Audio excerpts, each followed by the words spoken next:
Imagina que estás solo en una habitación oscura. No hay ruido, no hay señal, no hay respuesta, y entonces surge la pregunta que pocos se atreven a formular en voz alta. ¿Está Dios realmente aquí? ¿O simplemente lo hemos imaginado todo? No es una pregunta de ateos, es la pregunta de los creyentes en sus noches más largas. Es la pregunta que Job lanzó al cielo desde el fondo del sufrimiento. Es la pregunta que el salmista grabó en tinta cuando escribió: ¿por qué te has olvidado de mí? Es la pregunta que hace tambalear no a los que nunca creyeron, sino a los que creyeron con todo su corazón y ahora no sienten nada. Y si eres honesto, si te permites un momento de honestidad real debajo de las respuestas fáciles y las frases de domingo por la mañana, ¿sabes exactamente de qué estoy hablando? Porque hay temporadas en la vida del creyente que no se parecen a nada de lo que las canciones de adoración describen. Temporadas en que la oración parece rebotar contra el techo. Temporadas en que la Biblia se siente plana, sin pulso, como un texto antiguo que alguien escribió para otra persona en otro mundo. Temporadas en que vas a la iglesia, cantas las palabras, y por dentro hay un vacío que ninguna nota musical puede llenar. Y en lo más profundo de ese vacío, silenciosa pero implacable, se asienta la pregunta más peligrosa que un creyente puede cargar sin respuesta: ¿está Dios aquí? Hoy vamos a enfrentar esa pregunta, no con evasivas, no con frases bonitas que suenan bien en un servicio de domingo pero no sostienen el peso de una noche larga, sino con la Escritura, con la teología, con la verdad que no depende de tus emociones ni de las mías. Porque hay algo que Jesús dice hoy a cada persona que lo escucha, algo que contradice radicalmente lo que tus sentidos te reportan en los momentos de sequía espiritual. Y esa palabra es esta: aquí estoy, aunque no me veas. Pero ¿cómo puede ser eso verdad cuando todo dentro de ti grita lo contrario? ¿Cómo puede estar presente quien parece absolutamente ausente? ¿Cómo puede ser real una presencia que no se puede detectar? Eso es exactamente lo que vamos a descubrir juntos. Y te adelanto algo: la respuesta no es lo que la mayoría de las iglesias contemporáneas te enseñó. La respuesta es más profunda, más sólida y más transformadora que cualquier experiencia emocional que hayas buscado. Quédate hasta el final. Lo que viene cambiará la manera en que entiendes tu fe, tu vida y la naturaleza misma de Dios. Empecemos por algo que pocos se toman el tiempo de examinar con seriedad: la diferencia entre la presencia de Dios y la percepción de su presencia, porque estas dos cosas no son lo mismo. Y confundirlas es el origen de una cantidad enorme de angustia espiritual innecesaria en las vidas de personas genuinamente convertidas. Vivimos en una era que ha condicionado profundamente al ser humano a confiar únicamente en lo que puede verificar a través de la experiencia directa. Si lo puedo ver, es real. Si lo puedo sentir, existe. Si no hay evidencia experiencial, entonces no hay nada. Esta lógica funciona perfectamente bien en el laboratorio. Se convierte en un veneno lento pero letal cuando se introduce en el corazón de la fe cristiana. Porque la fe cristiana nunca ha operado bajo esa lógica. Nunca lo ha hecho. Nunca lo hará. Y la Escritura, desde el Génesis hasta el Apocalipsis, narra sistemáticamente la historia de un Dios que está presente de maneras que sus criaturas frecuentemente no detectan, no comprenden o no reconocen hasta que el momento ya ha pasado. No es una excepción en la narrativa bíblica. Es el patrón central. ¿Recuerdas a Jacob? El patriarca huyó de su hermano Esaú y se detuvo a dormir en un lugar desolado, sin templo, sin sacerdote, sin ritual, sin ninguna señal visible de la cercanía divina. Colocó una piedra bajo su cabeza como almohada y se quedó dormido en medio del desierto. Y allí, en ese lugar de aparente abandono total, Dios se le reveló. Y cuando Jacob despertó, declaró algo que debería resonar en cada creyente que está atravesando una noche oscura. Ciertamente Jehová está en este lugar, y yo no lo sabía. Génesis capítulo 28, versículo 16. No lo sabía. Permítete detenerte en esas 4 palabras. La presencia era real mientras la percepción era completamente nula. Dios estaba allí con plena realidad ontológica, mientras Jacob dormía, inconsciente de esa presencia, sin ninguna experiencia subjetiva que la confirmara. Y sin embargo la presencia era absolutamente real. ¿Cuántas veces en tu propia vida ha sido exactamente eso lo que ha ocurrido? ¿Cuántas veces has atravesado un periodo que experimentaste como abandono total, solo para mirar atrás, meses o años después, y reconocer la mano de Dios en cada detalle de lo que viviste? ¿Cuántas veces la providencia se hizo visible en retrospectiva, lo que era completamente invisible en el momento? Eso no es accidente. Eso no es coincidencia. Es el patrón de la soberanía divina operando con precisión absoluta en la historia de sus elegidos. Y entender ese patrón, no solo intelectualmente sino en lo más profundo de tu manera de procesar la realidad, cambia absolutamente todo sobre cómo atraviesas las temporadas difíciles. Pero vayamos más profundo, porque la pregunta más importante no es sobre la experiencia subjetiva. La pregunta más profunda es esta: ¿qué declara la Escritura sobre la naturaleza intrínseca de la presencia de Dios? ¿Es Dios el tipo de ser que puede ausentarse?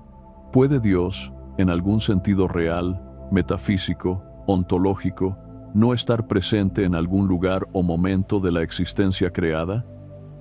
La respuesta reformada, la respuesta bíblica es clara y absoluta: no. Dios no puede ausentarse, no porque carezca del poder para hacerlo si así lo determinara, sino porque su naturaleza misma lo hace metafísicamente imposible. La omnipresencia de Dios no es una capacidad que Él ejerce o deja de ejercer según las circunstancias. Es una propiedad constitutiva de su ser. Dios es omnipresente, de la misma manera en que Dios es eterno, inmutable y omnisciente. No puede dejar de ser lo que es. Esto no es un dato de trivia teológica para impresionar en una conversación académica. Es una verdad que tiene consecuencias directas y devastadoras sobre cómo interpretas cada momento de sequía espiritual en tu vida. Si Dios no puede ausentarse, entonces lo que experimentes como su ausencia nunca puede ser objetivamente real como ausencia. Es, por definición, un problema de percepción, no de realidad. El Salmo 139 lo establece con una precisión que debería dejarte sin aliento. El salmista explora la omnipresencia divina con una exhaustividad poética que no deja ningún rincón del cosmos fuera de la presencia de Dios. ¿A dónde me iré de tu espíritu? ¿Y a dónde huiré de tu presencia? Si subiere a los cielos, allí estás tú. Y si en el Seol hiciere mi estrado, he aquí, allí tú estás. Si tomare las alas del alba y habitare en el extremo del mar, aún allí me guiará tu mano y me asirá tu diestra. Salmos capítulo 139, versículos 7 al 10. Observa la estructura del argumento. El salmista no dice: Dios puede estar en cualquier lugar si decide estarlo. Dice: no hay lugar a donde yo pueda ir, donde no encuentre ya a Dios presente. Los cielos, el Seol, el extremo más lejano del mar. No hay excepción. No hay espacio en la existencia creada donde la presencia de Dios esté ausente. Y esto incluye las profundidades emocionales más oscuras del alma humana. La Confesión de Fe de Westminster, ese documento que destila con una fidelidad extraordinaria la doctrina bíblica, afirma que Dios es infinito en ser y perfección, que Él es inmutable en su naturaleza y que su presencia es universal, sin limitación de tiempo ni de espacio. No son palabras de filósofo griego adaptadas al vocabulario cristiano. Son la destilación fiel de lo que la Escritura declara repetidamente sobre el Dios que se ha revelado en Jesucristo.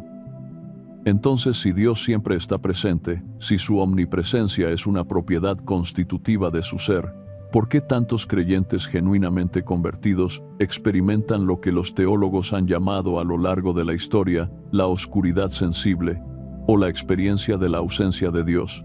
¿Por qué el salmista clama: ¿hasta cuándo, Jehová, me olvidarás para siempre? ¿Hasta cuándo esconderás tu rostro de mí? En Salmos capítulo 13, versículo 1, ¿por qué el mismo Hijo eterno de Dios gritó desde la cruz con toda la agresividad de la desesperación más absoluta. Dios mío, ¿por qué me has desamparado? Esa pregunta es la que lleva al corazón del misterio, y no vamos a esquivarla ni a aplastarla con respuestas fáciles. Vamos a atravesarla con rigor y con honestidad. La experiencia de la ausencia de Dios es real como experiencia. El dolor que produce es auténtico como sufrimiento.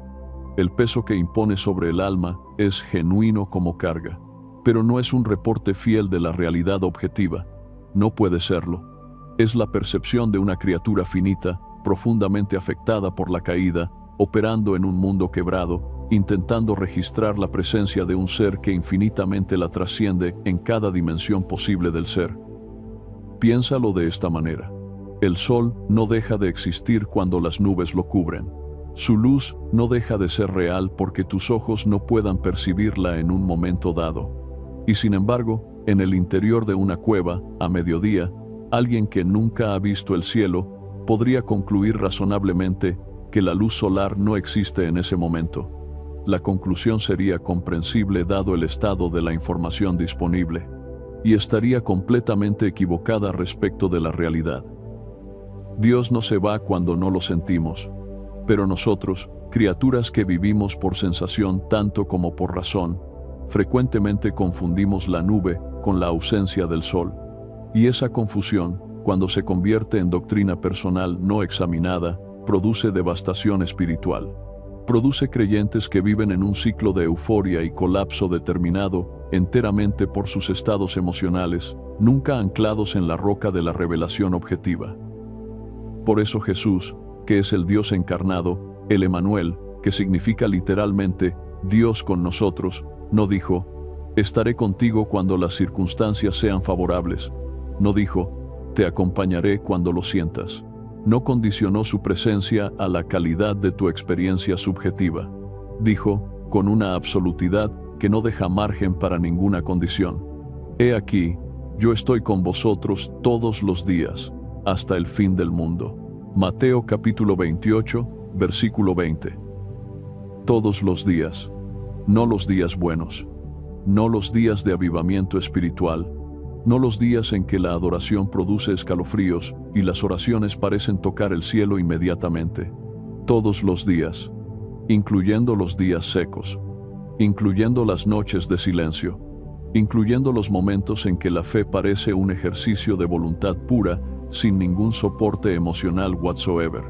La promesa no tiene excepciones porque el prometedor no tiene debilidades. Hay un momento en la historia de la Iglesia que casi nadie conoce fuera de los círculos reformados, pero que tiene el poder de transformar completamente tu comprensión de la vida espiritual. Ocurrió en el siglo XVII, en el período de oro de la teología puritana, con hombres que conocían la Biblia con una profundidad y una seriedad que avergonzaría a la gran mayoría del cristianismo contemporáneo. Esos hombres tenían un término técnico para lo que muchos creyentes de hoy describen simplemente como sequía espiritual o ausencia de Dios. Lo llamaban la oscilación de los marcos espirituales. Y lo que querían decir con eso era lo siguiente: los estados emocionales y experienciales del alma oscilan de manera natural, inevitablemente, incluso en el creyente más maduro y más consagrado, pero esas oscilaciones no son indicadores confiables de la realidad espiritual subyacente. Son el clima del alma, no el fundamento de la fe. Y la diferencia entre esas dos cosas es la diferencia entre una espiritualidad estable y una espiritualidad que colapsa con la primera tormenta. Thomas Watson, uno de los más brillantes y más accesibles de los teólogos puritanos, escribió algo que debería grabarse en la mente de todo creyente que vive en el siglo XXI de la sobreestimulación emocional. El amor de Dios no varía con nuestros marcos. En otras palabras, Dios no te ama más cuando te sientes cercano a Él. No te ama menos cuando te sientes lejos. Su amor es inmutable porque Él es inmutable. Y su presencia es constante porque su naturaleza es omnipresente. Los marcos cambian. El Dios que los sostiene no. Pero aquí es donde entramos en una zona que muchos evitan porque produce incomodidad real. Una pregunta que la mayoría de las predicaciones contemporáneas no se atreve a hacer directamente. Si Dios siempre está presente, si su amor no varía, si su fidelidad es perfecta e invariable, entonces ¿por qué permite Dios que sus hijos atraviesen temporadas prolongadas de sequía espiritual? ¿Por qué no mantiene siempre encendida la llama de la experiencia sensible de su presencia? ¿Por qué un padre que podría hacer que su hijo lo sienta cerca a cada momento, elige a veces retirarse de la percepción? Esta pregunta abre una de las doctrinas más mal comprendidas y más mal comunicadas del cristianismo reformado, la doctrina del perfeccionamiento del creyente a través de la prueba y la privación espiritual. Y la respuesta que la Escritura da a esta pregunta cambia completamente el significado de cada temporada oscura que hayas atravesado o que estés atravesando ahora. La Escritura no enseña que el creyente maduro es aquel que nunca pierde la sensación de la presencia de Dios. Enseña exactamente lo contrario.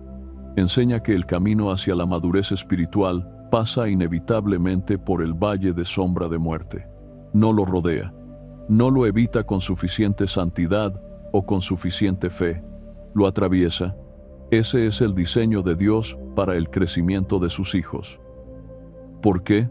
Porque hay algo que Dios produce en el alma de sus elegidos a través de la privación espiritual que simplemente no puede producirse de ninguna otra manera. Cuando todo va bien, cuando la adoración es fácil y fluida, cuando la oración produce respuestas inmediatas y verificables, cuando la presencia de Dios se siente tangible y cercana, resulta prácticamente imposible distinguir si tu fe está puesta en Dios mismo o en la experiencia de Dios. La prueba revela la diferencia con una claridad implacable. La sequía espiritual funciona como una criba que separa la fe genuina de la dependencia de las experiencias religiosas.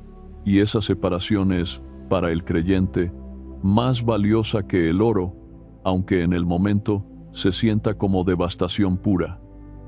Job entendió esto.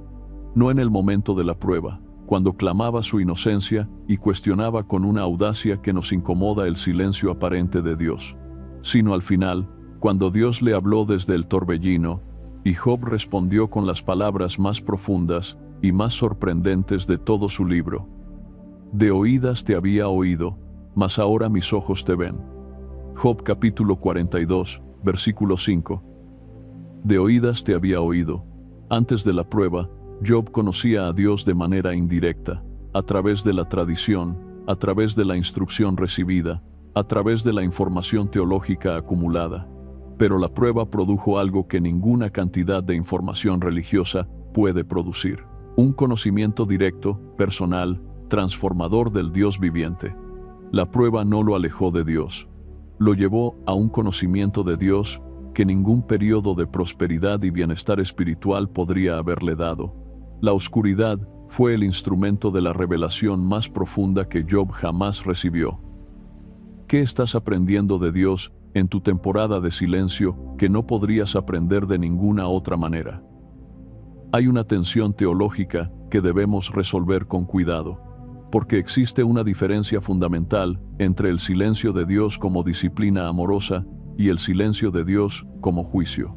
Y confundir estas dos categorías es uno de los errores más dolorosos que puede cometer un creyente, porque lleva a interpretar mal la naturaleza de la relación con Dios en los momentos más vulnerables.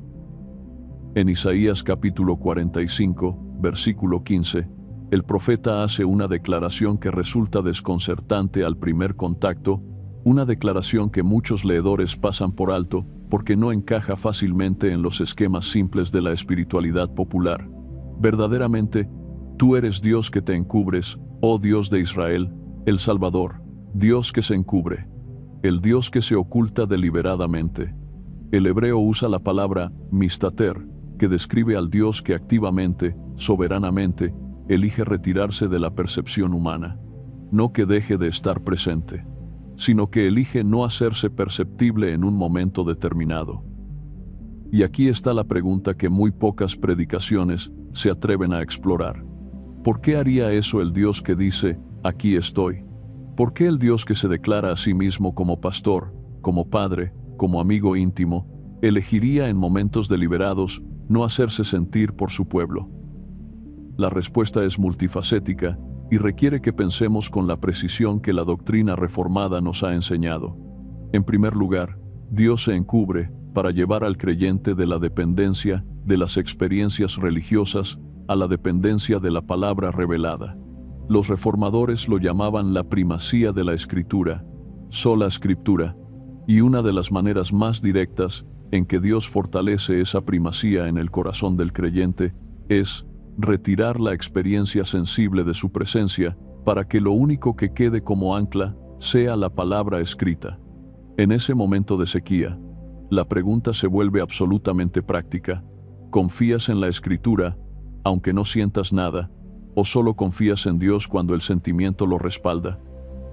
En segundo lugar, Dios se encubre para purificar los motivos del creyente con una cirugía espiritual que ningún otro instrumento puede realizar. Juan Calvino observó con una agudeza que lo caracterizaba que la naturaleza caída del ser humano tiende inexorablemente a buscar los dones de Dios más que a Dios mismo. Buscamos el gozo antes que al dador del gozo. Buscamos la experiencia de la presencia antes que la persona de Cristo. Queremos lo que Dios da más de lo que queremos a Dios mismo. Y Dios, en su amor soberano y en su sabiduría infinita, a veces retira el gozo de la experiencia para revelar con una claridad que nada más puede producir si realmente lo amamos a Él o simplemente amamos cómo nos hace sentir cuando lo adoramos. En tercer lugar, Dios se encubre para desarrollar en el creyente la virtud que todos los grandes teólogos reformados identificaron como el fundamento insustituible de la vida espiritual madura, la fe que opera sin señales. Hebreos capítulo 11, versículo 1, no define la fe como un sentimiento intenso ni como una experiencia poderosa. La define como una convicción. Es, pues, la fe la certeza de lo que se espera, la convicción de lo que no se ve, certeza, convicción. Palabras que pertenecen al campo semántico de la razón y la voluntad, no de la emoción y la sensación. La fe verdadera no necesita ver para creer. No necesita sentir para confiar. Descansa en la palabra de Dios independientemente de lo que los sentidos reporten en un momento dado. Estás comenzando a ver que lo que experimentes como ausencia podría ser en realidad la más profunda e incómoda forma de la presencia de Dios en tu vida. No ausencia, la presencia activa de un Dios que te ama demasiado como para dejarte estancado en una fe superficial que depende de las condiciones emocionales para funcionar. Vayamos ahora al centro absoluto del Evangelio, porque todo lo que hemos explorado hasta aquí encuentra su máxima expresión, su resolución definitiva, su fundamento inquebrantable en la persona y la obra de Jesucristo. Y lo que veremos aquí es la razón más profunda por la que el creyente puede afirmar con seguridad plena que Dios está con él, incluso en los momentos en que no lo percibe. La teología reformada es radicalmente, sistemáticamente, inagotablemente cristocéntrica. Eso no es un cliché de predicador. Es la clave hermenéutica que abre toda la Escritura y que transforma toda la experiencia cristiana. Y aplicada a nuestra pregunta sobre la presencia de Dios en los momentos de sequía, produce una revelación que debería detener en seco cualquier pensamiento de abandono. En la encarnación, en el momento eterno y definitivo en que el Verbo eterno tomó naturaleza humana y habitó entre nosotros, Dios no solo se hizo perceptible en un sentido meramente simbólico, Dios demostró irrevocablemente y para siempre que su voluntad profunda, el deseo del corazón eterno de la Trinidad, es la comunión con su pueblo. La encarnación es la declaración más alta posible de presencia, no una señal de presencia, no un símbolo de presencia, presencia real, física, histórica, verificable, y aquel Verbo fue hecho carne y habitó entre nosotros. Juan capítulo 1, versículo 14. El Dios que se hizo hombre para estar con nosotros no tiene ninguna intención de alejarse de los suyos.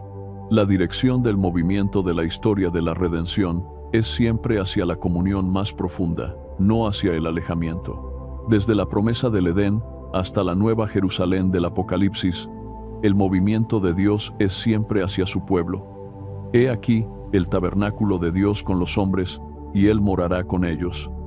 Apocalipsis capítulo 21, versículo 3. Pero más profundo aún que la encarnación misma es lo que ocurrió en la cruz. Porque en la cruz, el Hijo de Dios experimentó algo que ningún creyente regenerado jamás experimentará en toda la eternidad: el abandono real, objetivo, pleno y merecido de Dios.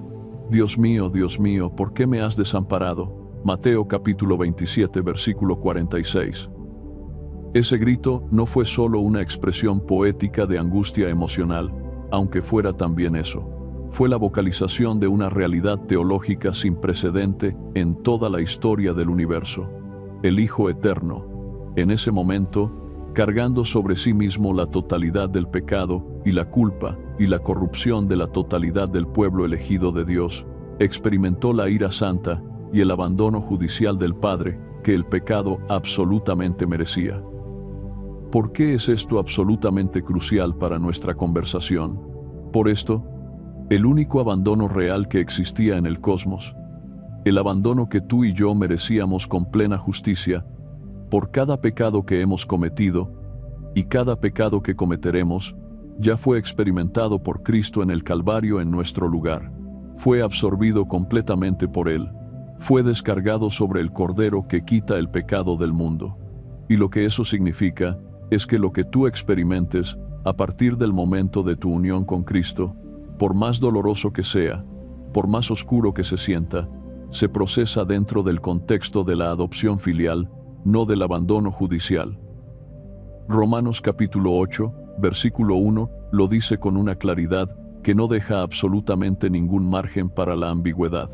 Ahora, pues, ninguna condenación hay para los que están en Cristo Jesús, ninguna.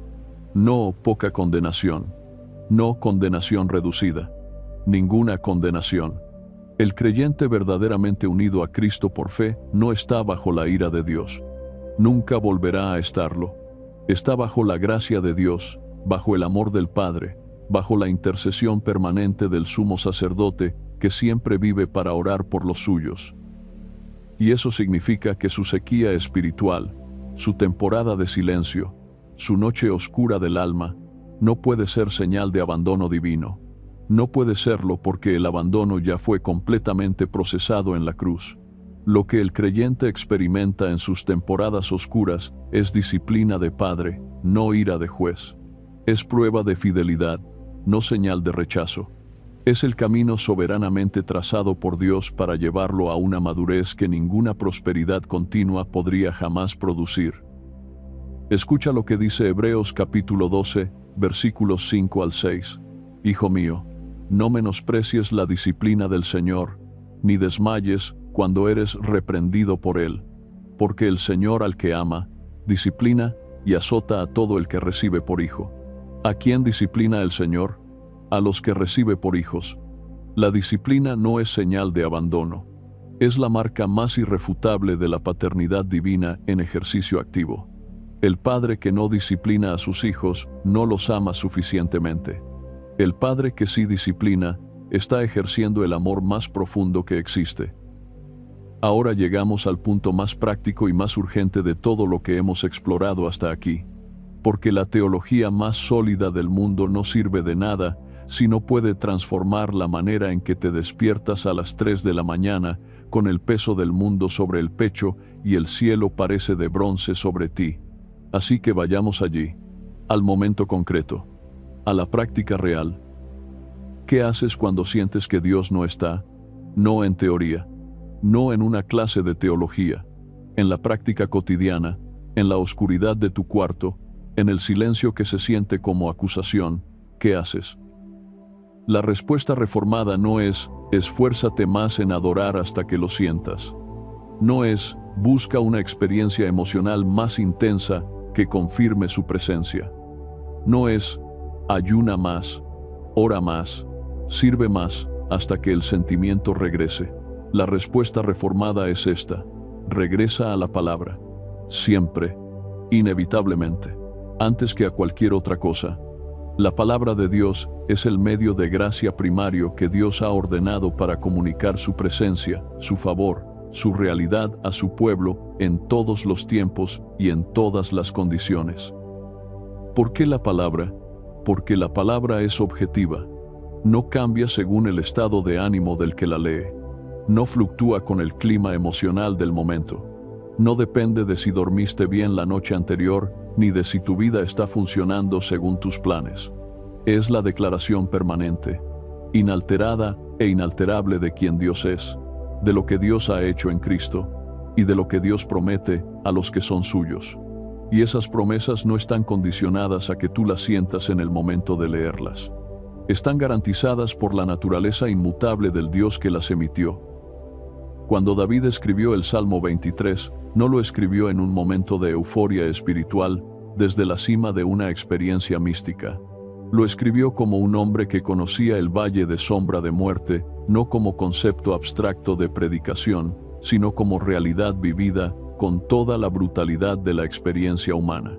Perseguido por su propio hijo, traicionado por sus amigos más cercanos, huyendo como fugitivo del trono que Dios le había dado. Y sin embargo, desde esa realidad escribió: aunque ande en valle de sombra de muerte, no temeré mal alguno, porque tú estarás conmigo. Salmos capítulo 23, versículo 4. No porque te sentiré conmigo, no porque las circunstancias me confirmarán tu presencia, porque tú estarás. La presencia es declarada como realidad objetiva, presente e incondicional, completamente independiente de la experiencia subjetiva del que la declara. Esto es lo que significa vivir por fe y no por vista. Segunda de Corintios capítulo 5, versículo 7. No es una invitación a la ingenuidad espiritual ni un llamado a fingir que el dolor no es real. Es la decisión deliberada, tomada repetidamente con la voluntad de anclar la vida en la revelación de Dios antes que en la experiencia de Dios. Es la decisión de decir: lo que la palabra declara sobre su presencia es más real, más sólido, más confiable que lo que mis emociones reportan sobre su ausencia en este momento. Y esa decisión, tomada una y otra vez a lo largo de los años, en la oscuridad y en la sequía y en el silencio, es lo que produce la clase de fe que vemos en los grandes héroes de la Biblia y en los grandes santos de la historia de la Iglesia. No hombres y mujeres que nunca dudaron. No personas que siempre sintieron la presencia de Dios con una intensidad constante, sino personas que eligieron creer la palabra cuando la experiencia contradecía la promesa con toda su fuerza, y que al final del camino podían decir junto con Job, con una convicción que ninguna euforia emocional podría haber producido: yo sé que mi Redentor vive. Job, capítulo 19, versículo 25.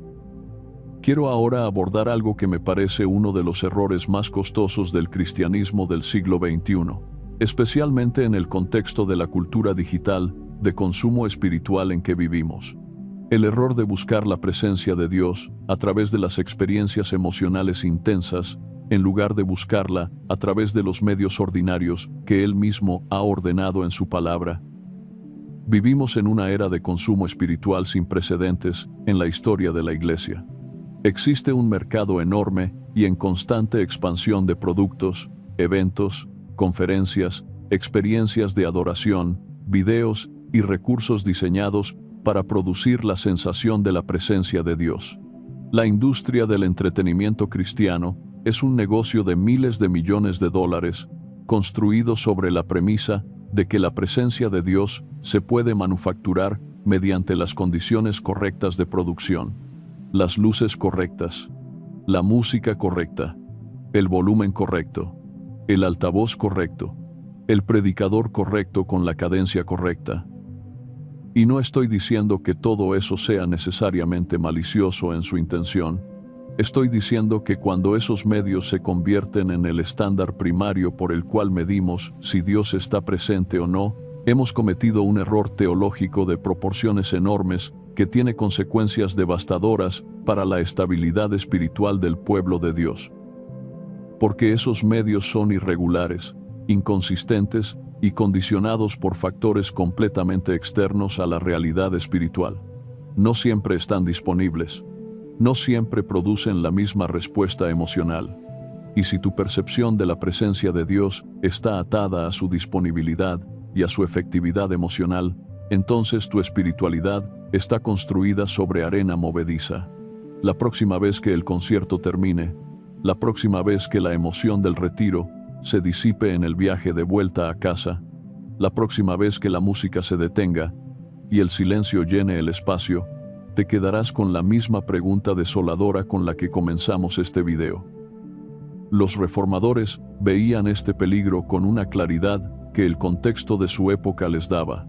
Calvino advertía con una persistencia casi obsesiva sobre lo que llamaba el peligro del entusiasmo, la tendencia de buscar la presencia del Espíritu a través de experiencias directas e inmediatas, a través de señales y maravillas y manifestaciones emocionales, en lugar de a través de la palabra predicada y los sacramentos administrados fielmente, y su preocupación no era la de un académico frío sin amor pastoral. Era la preocupación de un pastor que amaba profundamente a su pueblo y quería para él una espiritualidad estable, madura, anclada, que no colapsara con cada cambio de circunstancias. La palabra de Dios es el medio de gracia suficiente, confiable e inagotable que Dios ha dado a su iglesia para todos los tiempos y todas las condiciones. El Salmo 1 describe al hombre bienaventurado no como aquel que tiene las experiencias más intensas, sino como aquel cuyo deleite está en la ley de Jehová, y en su ley medita de día y de noche. Salmos capítulo 1, versículo 2. De día y de noche, no en los momentos de inspiración, no cuando el sentimiento acompaña la lectura. De día y de noche, independientemente del estado emocional del que medita. Y la persona que aprende a nutrirse de la palabra de esa manera, que aprende a habitarla y a ser habitada por ella en todas las condiciones, desarrolla una espiritualidad que no colapsa cuando las emociones se secan, porque su ancla no es la experiencia que va y viene. Su ancla es la roca que nunca se mueve. Pero quiero ahora ir más lejos, porque la presencia de Dios en la vida del creyente no es solo una realidad que se experimenta individualmente en la soledad de la meditación personal. Es una realidad que se experimenta, se nutre y se confirma comunalmente en la asamblea de los creyentes. Y aquí es donde la eclesiología reformada tiene algo absolutamente crucial que decir a los creyentes de nuestro tiempo. Jesucristo prometió estar presente de una manera especial y específica, donde 2 o 3 se reúnen en su nombre. Mateo capítulo 18, versículo 20. Esa no es una promesa menor ni una observación secundaria.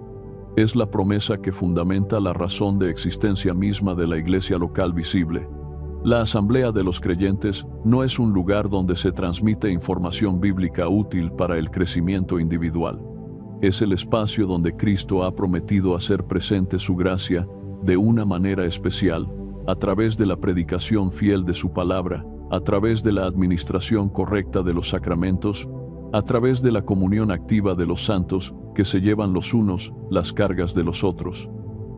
Cuando te aíslas en las temporadas de sequía, cuando la oscuridad espiritual te lleva a alejarte de la comunión de los creyentes porque no tienes ganas de adorar o porque la iglesia te parece un lugar hipócrita, lleno de personas que fingen lo que tú ya no puedes fingir, estás cortándote de uno de los principales medios que Dios ha diseñado específicamente para comunicarte su presencia en las temporadas oscuras.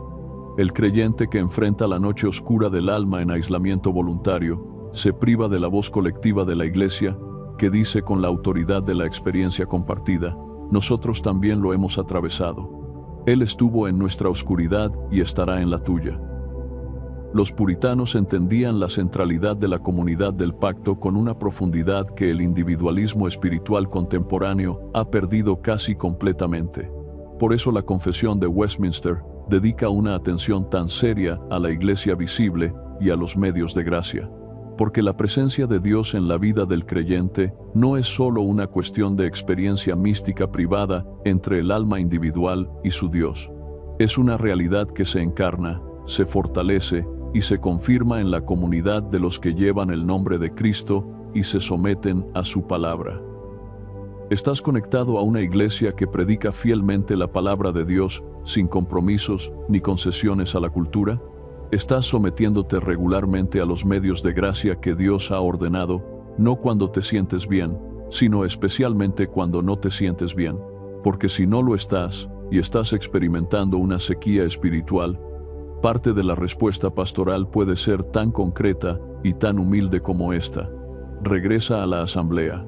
Regresa a la mesa del Señor. Regresa a la comunidad donde Cristo ha prometido específicamente hacerse presente. Ahora quiero dirigirme con toda la ternura y toda la claridad que me es posible a alguien específico, porque sé que estás ahí. Quizás eres alguien que lleva meses, o quizás años, en una temporada de silencio espiritual que se siente como entierro. Has orado, y el cielo parece sellado con bronce. Has leído la Biblia, y las palabras parecen planas, sin resonancia, como letras sobre un papel sin vida. Has ido a la iglesia, y la adoración se siente mecánica, como un ritual que otros hacen desde adentro, mientras tú observas desde afuera. Y en lo más profundo de tu corazón, la pregunta que no te atreves a formular en voz alta porque te aterra la respuesta es esta: ¿acaso no soy realmente creyente? ¿Acaso no pertenezco a Dios si no lo siento? Quiero responderte con la mayor claridad y la mayor ternura que me es posible, sin condescendencia y sin falsas promesas. La presencia de Dios en tu vida no está determinada por lo que sientes. Está determinada por lo que Cristo hizo. Si has confesado a Jesucristo como tu único Señor y Salvador, si te has arrepentido genuinamente de tu pecado y has depositado tu confianza en Él y en nadie más ni en nada más, entonces eres hijo de Dios, no porque lo sientas en este momento, sino porque la sangre de Cristo fue suficiente para cubrir completamente tu pecado, y la palabra de Dios lo promete con una claridad que no deja lugar para la incertidumbre. Juan capítulo 10, versículo 28 dice: «Y yo les doy vida eterna, y no perecerán jamás, ni nadie las arrebatará de mi mano». Nadie, ni la sequía espiritual, ni la duda que te ha carcomido durante meses, ni las temporadas de silencio prolongadas, ni siquiera tu propio pecado y tu propia debilidad espiritual. Las ovejas de Cristo están en su mano, no en la mano de sus emociones, y su mano no se abre. La doctrina de la perseverancia de los santos no enseña que los creyentes siempre se sentirán seguros y confirmados en su salvación. Enseña que Dios mismo preserva soberanamente a los suyos a través de todas las temporadas sin excepción, incluyendo las más oscuras, incluyendo las más secas, incluyendo aquellas en que el propio creyente duda de si realmente pertenece a Dios. Y esa preservación no depende un solo milímetro de la fuerza, o de la constancia, o de la intensidad emocional del creyente. Depende exclusivamente de la fidelidad irrevocable de Dios. Filipenses capítulo 1, versículo 6, lo declara con una confianza que debería llenarte de paz real, no de emoción manufacturada. Estando persuadido de esto, que el que comenzó en vosotros la buena obra, la perfeccionará hasta el día de Jesucristo. Quien comenzó la obra, quien la continúa en cada momento, quien la completará hasta el final. No tú, Él. Y Él no abandona lo que ha comenzado, porque su fidelidad no tiene falla. Llegamos al Salmo 42, uno de los textos más honestos, más profundos y más pastoralmente útiles de toda la Escritura en relación con la experiencia de la sequía espiritual. El salmista comienza con una imagen de una belleza dolorosa. Como el ciervo brama por las corrientes de las aguas, así clama por ti, oh Dios, el alma mía. Salmos capítulo 42, versículo 1. El bramido del ciervo, no el canto tranquilo del pájaro en la rama. El bramido desesperado del animal que está muriendo de sed, que busca el agua con la urgencia de quien sabe que sin ella no sobrevivirá. Esa es la imagen que el salmista elige para describir su propia sed de Dios.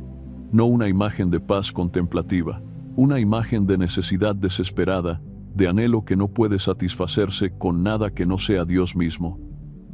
Y luego, en el versículo 5, algo extraordinario e instructivo ocurre. El salmista no espera que sus emociones cambien para entonces decidir creer. No espera que las circunstancias mejoren para entonces adorar. Se confronta a sí mismo directamente, en medio de la sequía, con la verdad que sus emociones han estado tratando de oscurecer. ¿Por qué te abates, oh alma mía, y te turbas dentro de mí? Espera en Dios, porque aún he de alabarle, salvación mía y Dios mío. Salmos capítulo 42, versículo 5. ¿Lo ves? No dice, espera hasta que te sientas mejor para entonces confiar en Dios. Dice, espera en Dios ahora mismo, en medio de la sequía, en medio de la turbación, en medio de lo que sientes. No dice, espera hasta que la presencia de Dios sea perceptible para entonces declarar su fidelidad. Dice, aún he de alabarle. La alabanza futura es declarada como certeza presente en medio de la sequía actual. No porque las emociones del salmista lo sustenten, sino porque la naturaleza de Dios lo garantiza independientemente de las emociones del salmista. Esta es la práctica espiritual más poderosa que existe. Predicarte el Evangelio a ti mismo. No esperar que tus emociones asciendan hasta la verdad por su propio movimiento natural. Llevar la verdad deliberadamente a tus emociones mediante la declaración reiterada y disciplinada de lo que Dios ha dicho. Predicarte a ti mismo las promesas de Dios cuando todo dentro de ti querría predicarte otra cosa. Esto es lo que los puritanos llamaban la aplicación de la palabra al alma. Y es la disciplina que distingue la espiritualidad madura de la espiritualidad que es un rehén de las circunstancias. La espiritualidad infantil dice, siento la presencia de Dios, por lo tanto, creo que está aquí. La espiritualidad madura dice, Dios ha declarado en su palabra que está aquí, por lo tanto creo que está aquí, aunque no sienta nada en absoluto. Esta no es una posición de negación psicológica, es la posición de la fe. Es vivir en la realidad de lo que Dios ha dicho por encima de la realidad de lo que los sentidos reportan. Veamos también a Habacuc, el profeta que terminó su libro con uno de los actos de fe más radicales, más costosos y más hermosos que registra toda la Escritura. El profeta había clamado a Dios sobre la injusticia, había cuestionado el silencio divino frente al mal, había recibido respuestas que no eran las que esperaba, y al final, después de todo el proceso de la pregunta y la respuesta, y el asombro y la rendición, escribió esto: aunque la higuera no florezca, ni en las vides haya frutos, aunque falte el producto del olivo, y los labrados no den mantenimiento, y las ovejas sean quitadas de la majada, y no haya vacas en los corrales. Con todo, yo me alegraré en Jehová, y me gozaré en el Dios de mi salvación. Habacuc capítulo 3, versículos 17 al 18. Observa la estructura con cuidado. Habacuc no dice, aunque no sienta la presencia de Dios, me gozaré. No hace una lista de condiciones espirituales adversas. Hace una lista de condiciones materiales absolutamente devastadoras. Sin cosecha, sin fruto, sin ganado, sin nada de lo que sustenta la vida económica y material de una persona en su mundo. Y dice, con todo eso en contra, con todo ese peso de circunstancias adversas, yo me alegraré en Jehová. No porque las circunstancias justifiquen el gozo, sino porque Jehová es la fuente del gozo completamente independiente de las circunstancias.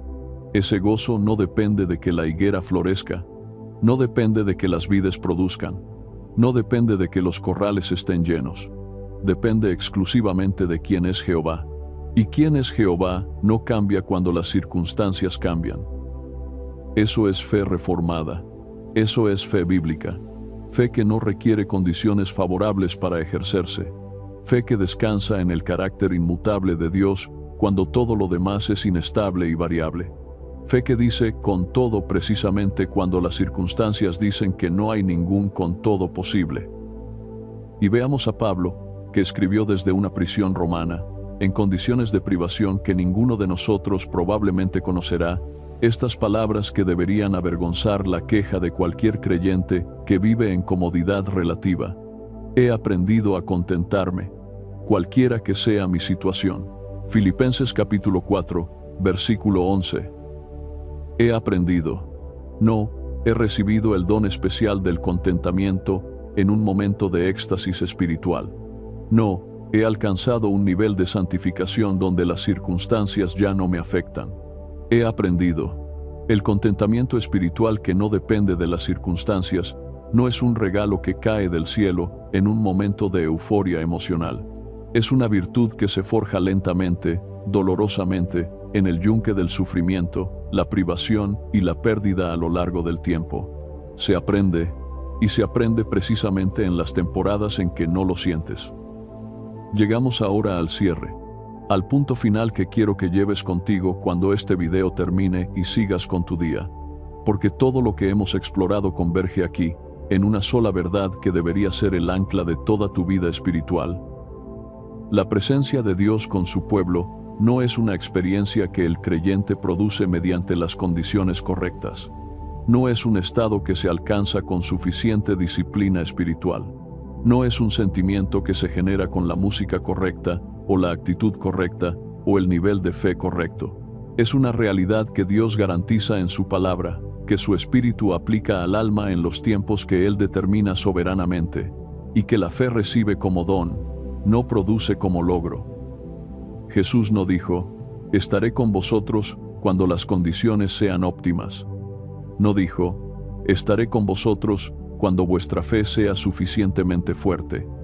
No dijo, estaré con vosotros cuando me busquéis con suficiente intensidad.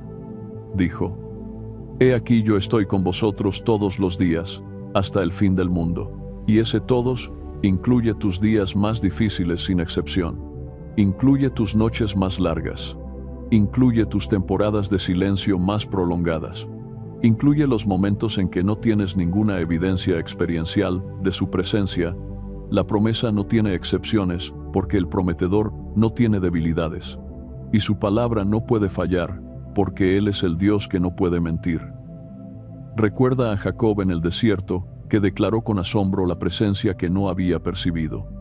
Recuerda a Job en el sufrimiento que emergió con un conocimiento de Dios que ninguna prosperidad podría haber producido. Recuerda a David en la cueva, perseguido, solo, abandonado por muchos que creyó sus amigos, escribiendo salmos de confianza inquebrantable desde la profundidad de la angustia. Recuerda a Pablo en la cárcel, cantando himnos a medianoche, con los pies en el cepo y el corazón libre en Cristo.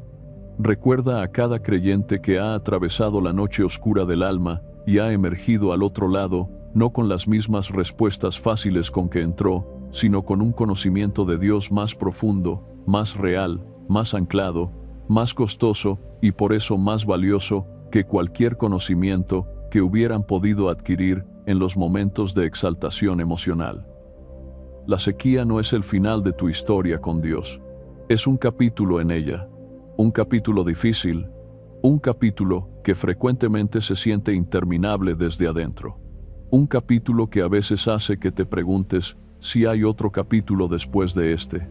Pero es un capítulo que Él está escribiendo con una sabiduría que trasciende infinitamente tu comprensión presente y un propósito que al final se revelará como perfecto.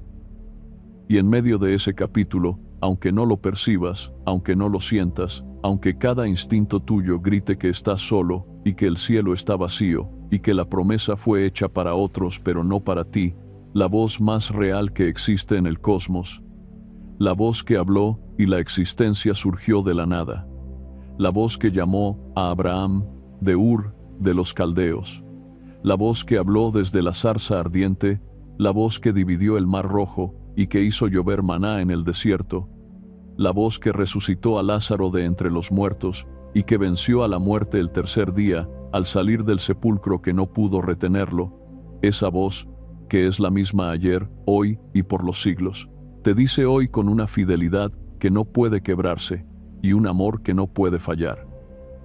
Aquí estoy, aunque no me veas. Esa es la palabra que Él tiene para ti hoy. No una promesa de que tus circunstancias cambiarán mañana. No una garantía de que el sentimiento de su cercanía volverá la próxima semana. sino algo infinitamente más sólido que cualquier experiencia que puedas tener o dejar de tener. Su propia presencia, garantizada por su propio carácter eterno, sostenida por su propio poder ilimitado, prometida en su propia palabra infalible. Y eso, para el que tiene oídos para oír, es más que suficiente. Ha sido siempre suficiente, y lo seguirá siendo para siempre.